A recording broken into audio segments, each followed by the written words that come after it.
This is Charter California Edition. My name is Brad Pomerance, and he is back. He is Don Knabe. He is the chair of the Board of Supervisors in Los Angeles County.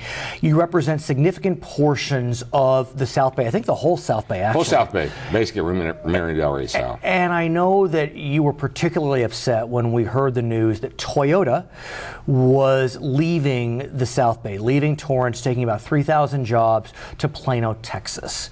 Talk to us about the optics of that event.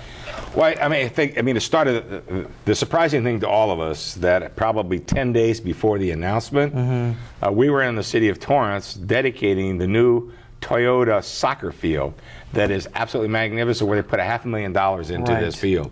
Obviously no mention made. So once I had made when I started to hear about this issue, contacted some of my Toyota friends, and I wasn't getting any responses. I knew something was up. So from the standpoint of, the original numbers were they're taking everything from Orange County through Torrance, but that's not the case. But that entire building, the entire footprint, by the end of 2016, early 2017, will be totally vacant in the city of Torrance.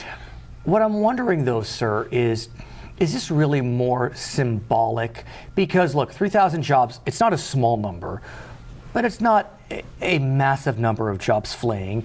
And if you look at the reasons that Toyota has given, they wanted to have those jobs closer to their southern manufacturing. It wasn't so much about being lured away or Texas's environment, but they were just looking at a bigger picture. Well, hopefully that was the case. I think it's more than that. One of the things that I've called for is an exit interview. Let's talk to them. I saw that. Yes. Let's find out whether there's regulatory issues that they had to deal with, because you can't just tell me they're going to get up and move. When you look at the numbers of what Plano's offered them, something like $10,000 in employee incentives, tax breaks on the land and stuff like that. What I want to create here is that we're not this grounds out here where all these states come in searching just to take, more and more states are coming into California and having little offices with the sole purpose of taking our jobs. So what can we do to benefit? Yes, on the other hand, we're doing some good things. Through the Jobs Assistance Program, the Business Assistance Program through the LADC, we're celebrating the 200,000th job created in the last 10, 12 years. And this year. But as we replace these jobs, we're not gaining. We still have a very high unemployment rate. We did the same day Toyota announced that they were leaving, we were bringing off the first 60 buses up in Lancaster for the BYD, the electric buses out of China. So they're bringing their manufacturing. But you have to be proud of the fact that Boeing announced the month before Toyota announced that they're bringing 1,000 jobs from Seattle to Long Beach. Happy about it. And again, it's a sort of a one-for-one thing. I just don't want it to be the California to be that grounds where all the states come in and say, hey, we want your business kind of a thing. I don't think we can take things for granted. That's what worries me from time to time. There's little regulatory things, particularly as it relates to manufacturing. Even though Los Angeles County, we're still one of the manufacturing hubs of America right here. Whether it's entrepreneurial kinds of opportunities, venture capital, there's no more bigger dollars. But I want to talk about Tesla as another kind of case study. We all know Tesla. It's been a real Cinderella story. A lot of jobs have been created by Tesla in California. God, close to 7,000 jobs. They announced recently they will not be building a battery factory in the state of California. It was a big blow. They were looking at property up north. But when we dug deeper into why, well, the reasons were expensive land prices, higher wages. Those really aren't matters that government can control. I mean, we are still California with beautiful coasts and a beautiful environment. And so I'm just wondering if we're letting the narrative be told in such a way that is working to our disadvantage. Oh, there's no question about it. I mean, one of the things that we probably don't do a good job of in Los Angeles County is to market our icon, our moniker. I mean, because we have a lot of good things going on, but we can control regulatory opportunities. We can control incentives to keep jobs here if you know about it. I mean, one of the things that happened with Toyota, one of the reasons they did it last minute, because they didn't want to be talked out of it. And again, they have a good reason. I mean, they are building cars in America, and they're moving that manufacturing facility closer to the center and where they got incentives to move with it. And it's no different than Tesla. I mean, look at Tesla used Long Beach and Downey to play off each other when I've heard that. they had a deal up north in another Toyota factory. They cut the deal with the Toyota people. So, I mean, we just have to be aware of those opportunities and not just let things go away. You talked about Los Angeles County. One of the major drivers in this county is Hollywood. It is undeniable that New York has been kicking our you-know-what. They have been luring productions left, right, and center. What can we do in Los Angeles City, Los Angeles County, and the state to try to thwart that just flood of jobs? Well, one of the things we do, we have a combined, between Los Angeles County and LA City, combined film opportunity office where the permitting process.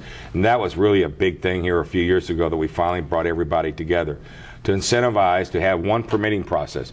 The other problem is somehow we need to control the fees that are charged. They're different from city to city, whatever it may be. And whether it's a bombing, whether it's an explosion, whatever. And there's all different kinds of things that go on in the entertainment industry. But we're working very hard to keep that business here. It's not going well. Well, it's no different than Toyota taking 3,000 jobs to Plano, because when you get an incentive of $10,000 an employee, you get incredible land price breaks. I mean, even though that's not the market that we want to play at, because we can't, you have to be aware of that. It's the regulatory thing on the manufacturing side, although these jobs were basically going to be sales in finance, so the incentives became a different way. So we know in Sacramento there's a lot of fits and starts on incentives for Hollywood. We'll see what happens there. But you mentioned regulation, and I'd be remiss if we didn't dig deeper on that topic, because when we compare ourselves, for example, to Texas, which seems to be our big competitor, on taxes you can slice and dice a lot of different ways. They don't have income tax, but they have higher property taxes. On regulation, it's hard to deny that we are a high regulatory state. Oh, absolutely. I mean, little things like in the manufacturing, one of the things you hear, one of the old stories is when you're making molds of some sort, little things that don't seem like a big deal at the time they pass the bill, but in the long term, as an example, when you're finishing a mold, if it takes longer than 5 hours, you have to stop the production so the person can take a break. These little things that really drive up the cost, where you can control employee cost, where you can control production costs. Those are the kinds of things, at the time to create or the time to get through the permit process. I mean, at the county, we have the same problem from time to time. We can take forever to get through the process. But we've heard this hue and cry, undeniable, about the need for regulatory reform, but we don't really see much of it. Minor CEQA reform for big box projects, let's call them. We have a governor who said he wants to see bona fide regulatory reform. We have Democrats in Sacramento that say they want to see regulatory reform. Well, I also have a governor that just recently said on the same day that Toyota left, says, well, a lot of businesses want to figure a way out to get around our regulations. I mean, that's not good public policy to begin with, or not a pro-business kind of a stance that you want to take. I mean, that's why I really, and they don't have to go public with it, but I think the state and the county and others, if we could get an exit interview with the Toyota folks to see, because maybe there's some way you can match up. Maybe you can't match up with the land costs. Maybe you can't match up with the employee incentives, but I think you could. But maybe there's a way that other processes that had an impact in that decision. Well, let's look at LA County. 10 million residents, bigger than the state of Michigan. Could we not create a regulatory scheme separate and apart from the state? I mean, I know that seems a bit far-fetched, but... Yeah, unfortunately, I don't think so, Brad, and the reason being about the only thing we can control or possess our interest in property taxes. And keep in mind, one of the reasons, Tesla's your example, SpaceX. They're in Hawthorne. One of the reasons they were looking at that opportunity to leave the state was the way it was taxed and that kind of. We worked together with Marisucci, Assemblyman Marisucci, and the bill up there, and the governor just signed that to give them tax relief. So we can work together on things like that, and it was a good problem. But it was not an easy piece. You'd think, well, we want to keep all these jobs, the 1,200 jobs here. We want to do this. It was not an easy fight. I mean, the assembly member took on a big fight there. On his party, the Democratic Party. I mean, he was fighting him all the way on this thing. So we worked very closely with him. We worked closely with the assessors across the state because they were worried of precedent-setting kinds of opportunity. But those are the kinds of things that can keep thousands of jobs in the state. His name is Don Knabe. He is the chair of the Board of Supervisors in LA County. I'm Brad Pomerance. It's Charter California Edition.